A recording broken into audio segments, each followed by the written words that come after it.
Hi, and welcome to Mr. Block Explains Imperialism, Part 2. Where we left off, last time in Part 1, we were wrapping up the Berlin Conference, how the European nations got together in Berlin and Germany to essentially divide up Africa amongst themselves and the United States, and to basically dictate who's going to get which territory, which was a really, really big advancement from back then. So initially, at first with colonialism, they were just trading among the coast, maybe going a little bit inwards, but nothing too major. Definitely most of the interior of Africa was not being touched. But now all of a sudden with colonization, it essentially just became like a giant birthday cake in which everybody just wanted the biggest slice that they could find, and they fought for the entire thing.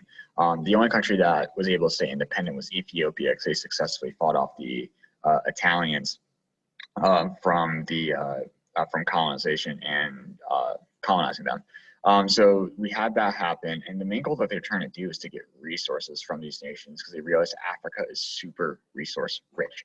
And so a lot of times what they would do is that they would use very brutal tactics to get what they want. This falls into the idea of mercantilism. You might remember mercantilism from when we talked about during the Age of Exploration. It's the whole idea of you can get, the more resources you have, more land that you obtain, the more resources you can get from that land, that you can take raw materials and then eventually send them back to your home country, make them into a finished product, for example, like cotton or gold or diamonds or sugar, whatever it may be.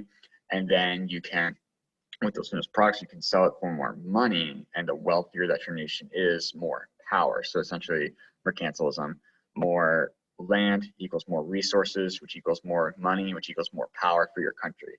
And so all of a sudden, all the European countries became very greedy and started to use very brutal tactics to get what they want, especially in Africa, where they quickly assumed direct control over the country, over the continent, within their various territories and such.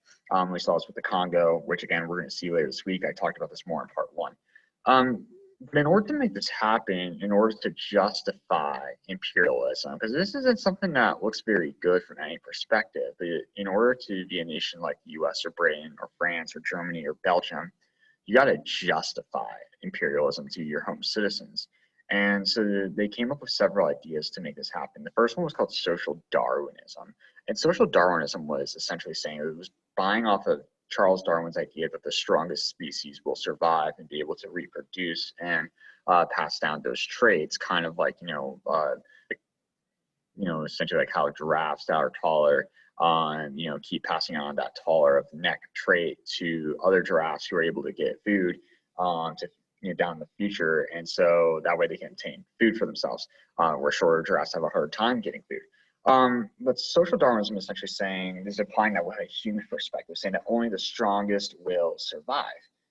But this has a lot of vague meaning in it. What they mean by strongest is essentially they're basically saying that white Europeans and Americans are the strongest, or deemed the strongest, due to the color of their skin, their ethnicity, and their race. And so that way they will survive. And it's up to them to kind of keep the world going. So they justified that, because white people were supposedly, in quotation marks, stronger and superior, then it enabled them to be able to take all this territory and take all this land and to justify colonization and imperialism, and the brutal tactics that were used to make these things happen. The other thing that kind of came up was the white man's burden, which we're going to look at later in the unit. But it was said to be the responsibility or the burden of white Europeans to civilize and Christianize barbarians, so to make them more civil or to make them Christian. As you can see here within these cartoons, we have several races that are being depicted, and several ethnic groups that are being depicted incredibly harshly, like very, very awfully, stereotypically and kind of almost evil in a way, very derogatory.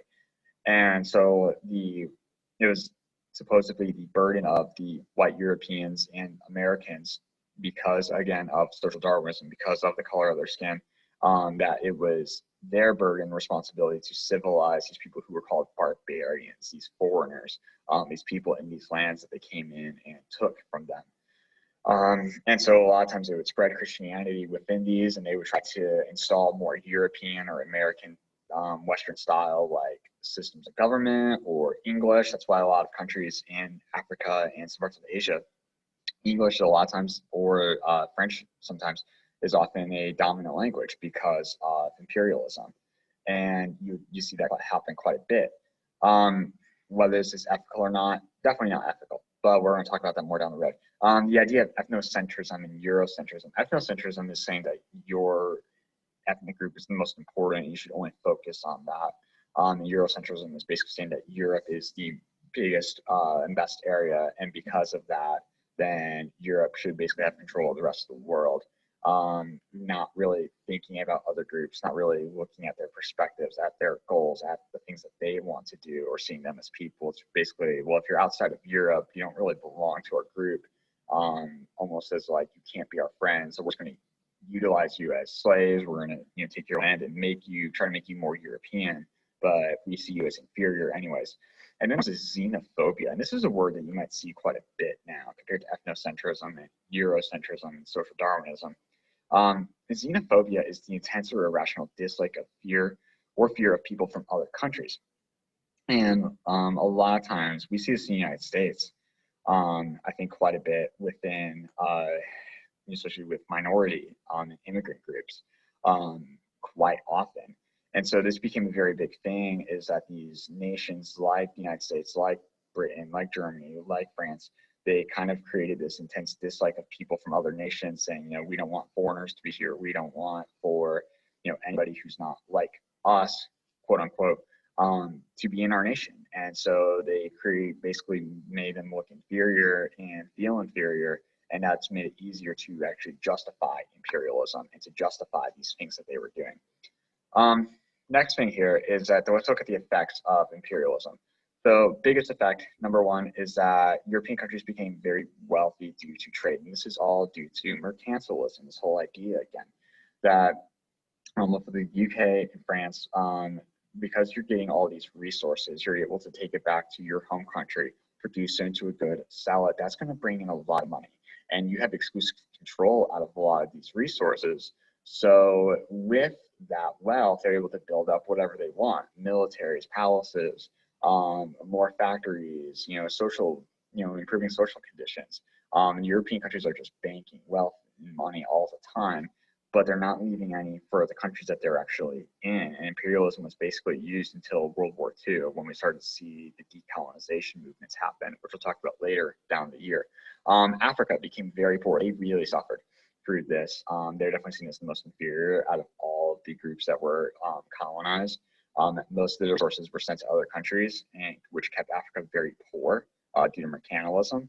And then they had a lot of civil wars waged throughout Africa for the resources that are left, because the groups that are, could take power are trying to fight over those resources that are becoming more and more scarce. And we're talking about the other issues that happen with African imperialism later in the unit. China became very anti-Western because of what happened with the Opium Wars, when Britain came in and basically said that you have to open up ports to us because we defeated your military, and you have to trade with us, and we're going to take advantage of that trade. And they had this other thing called extraterritoriality, where British citizens were able to come into China and basically do whatever they want, because they didn't have to follow Chinese laws, they just had to follow British laws. So it really left China to distrust a lot of Western powers, which is why that relationship is so interesting today. It's gotten better, but that's one of the reasons why China kind of went communist after around the 1930s and 40s. The other thing is that Japan remodeled itself like Europe. They kind of took the other route. They were very isolationist for quite a long time. Japan didn't let any foreigners come into their land. They were very wary about foreigners. But as they started to open up the trade with the US and with Europe, they realized that, hey, if Europe is very wealthy through their industrial revolution, through their factories, and their empire building, well, how about we do the same? And so very quickly, within a few generations, they switched the culture from being very heavily on Japan's heritage to becoming more Euro-like, as in like men wearing business suits and focusing on business and a work ethic, instead of the more older traditions of Japan, they went through a huge industrial revolution. They started to conquer other lands, especially Korea. They took pretty heavily for themselves, and they actually gained a lot of wealth and power because they wanted to embody a Western type of government and Western type of power, which is why they kind of had a lot more success compared to China, compared to and such, because they were never actually imperialized. So that's it for part 2. If you have any questions, let me know. This will help you finish part 2 of the guided notes. Submit that and have a good day. See you guys around.